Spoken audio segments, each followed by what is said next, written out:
Hello बच्चों, कैसे हो आप लोग। उम्मीद करते हैं आप लोग काफ़ी अच्छे होंगे। मेरा नाम संदीप कुमार है। आज हम पढ़ेंगे न्यूटन्स थर्ड लॉ। तो Newton's third law of motion पढ़ने से पहले हम एक आपको प्रैक्टिकल करवाना चाहते हैं। तो प्रैक्टिकल करने के बाद हम थ्योरी पे आएंगे, ताकि थ्योरी को समझने में काफ़ी आसानी होगी आप सभी को।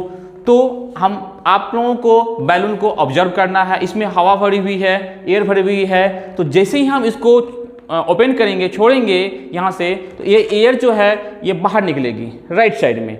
और जैसे ही बाहर निकलेगी तो इसके प्रेशर की वजह से इसे फोर्स क्रिएट करेगा बैलून के ऊपर। तो बैलून जो है इसके अपोजिट डायरेक्शन में जाएगी। तो यही हमारा थर्ड लॉ ऑफ मोशन है, action and reaction equal and opposite direction. तो सबसे पहले आप इस बैलून के मोशन को ऑब्जर्व कीजिए। एयर बाहर निकल रही है राइट साइड में और बैलून जो है लेफ्ट साइड में जाएगी। तो आप ऑब्जर्व कीजिए।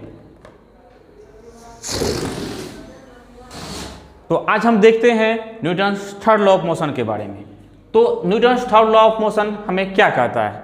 तो इट्स स्टेट दैट, जैसा कि यहाँ लिखा हुआ है, to every action there is always on equal and opposite reactions. क्या मतलब है इसका? पर इसमें एक्शन और रिएक्शंस हमेशा जो है थर्ड लॉ ऑफ मोशन में दो पेयर में होता है, यानी एटलीस्ट टू बॉडीज होना चाहिए। ठीक है, action and reactions equal and opposite directions pair में होते हैं। जैसे यहाँ पर टू बॉडी है, ए एंड बी, दोनों एक दूसरे के ऊपर या थोड़ा स्मॉल टक्कर होती है, जिसकी वजह से बॉडी ए पर भी फोर्स लगती है और बॉडी बी पर भी फोर्स लगती है। तो बॉडी ए पर जो फोर्स लगती है उसको हम नोटेट कर रहे हैं, नोटेशन दे रहे हैं फोर्स ए बी, और इसको हम नोटेशन दे रहे हैं फोर्स बी बाय ए। इसको हम पढ़ते हैं फोर्स ए बाय बी। जैसे यहाँ लिखा हुआ है, फोर्स ए बी का मतलब होता है force act on body A by body B. यानी फोर्स ए बी का मतलब हुआ कि ए पर फोर्स लग रहा है, लेकिन वह फोर्स कौन लगा रहा है? बी लगा रहा है। कौन सा डायरेक्शन में? अपोजिट डायरेक्शन में।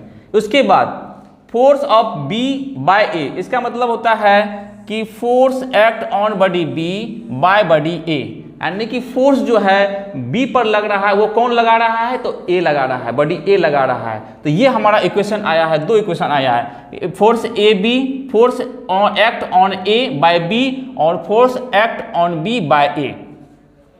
तो according to Newton third law of motion, force act on A by B equal to negative of force act on B by A. इसका मतलब हुआ कि जितना फोर्स ए लगाता है उतना ही फोर्स बी भी लगाता है, लेकिन दोनों का डायरेक्शन जो है अपोजिट डायरेक्शन होता है।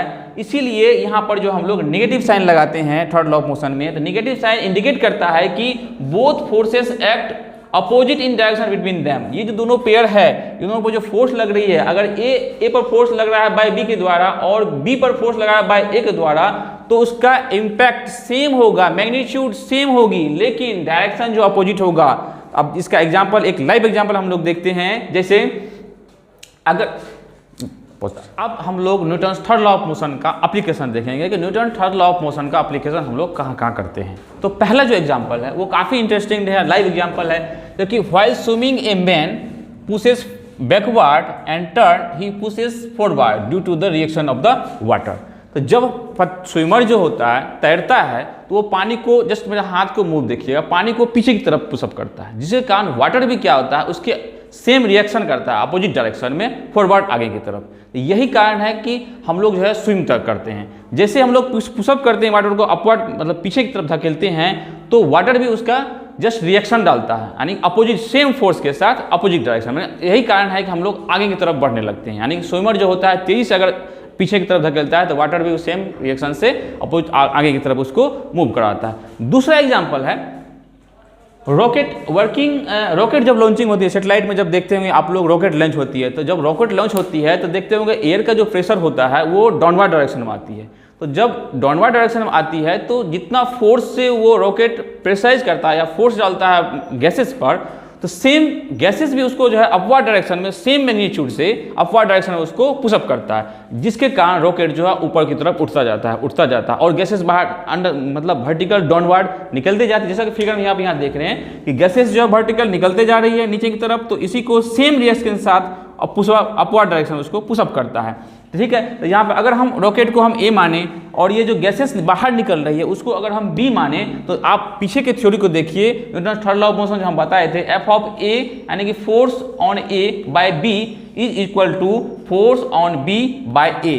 तो ये उस इक्वेशन को आप ध्यान में रखिए और उसको फिगर को आप एनालिसिस कीजिए। तो अगर हम इसको ए मानते हैं और गैसेस को हम बी मान रहे हैं, रॉकेट को ए मान रहे हैं और गैसेस को बी मान रहे हैं, तो force on A by B मतलब फोर्स जो है रॉकेट पर लग रही है बाय बी के द्वारा यानी गैसेस के द्वारा। ठीक उसी तरह से तो गैसेस भी क्या करता है, फोर्स लगाता है उसके डाउनवर्ड डायरेक्शन में, तो force on B by A.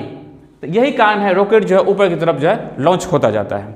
तो तीसरा एग्जाम्पल है, एक और आता है, जैसे कि हम लोग जब दीवार को पुश करते हैं, सपोज दैट ये जो बोर्ड को अगर हम पुश करेंगे जितना जोर से, जितना फोर्स के साथ हम लोग प्रेशराइज करते हैं, उतना ही फोर्स दीवार भी हम पर डालता है। यही कारण है कि ज़्यादातर अगर आप लाइव एग्जांपल देखें तो आप देखते होंगे जो बच्चे लोग ज़्यादा बदमाशी करते हैं तो टीचर लोग उसको हाथ से बहुत कम मारते हैं। तो हाथ से मारने पर बच्चे को आप जितना जोर से मारिएगा तो आपके हाथ पर भी उतना ही इम्पैक्ट पड़ता है। ये अलग बात है कि हम गुस्से में रहते हैं तो हमको पता नहीं चलता। यही कारण है कि टीचर लोग जो है स्टिक का इस्तेमाल करते हैं, क्योंकि वहाँ भी third law of motion application होता है। तो आप लोगों के वीडियो कैसा लगा है आप हमें कमेंट करके बताएं। Thank you.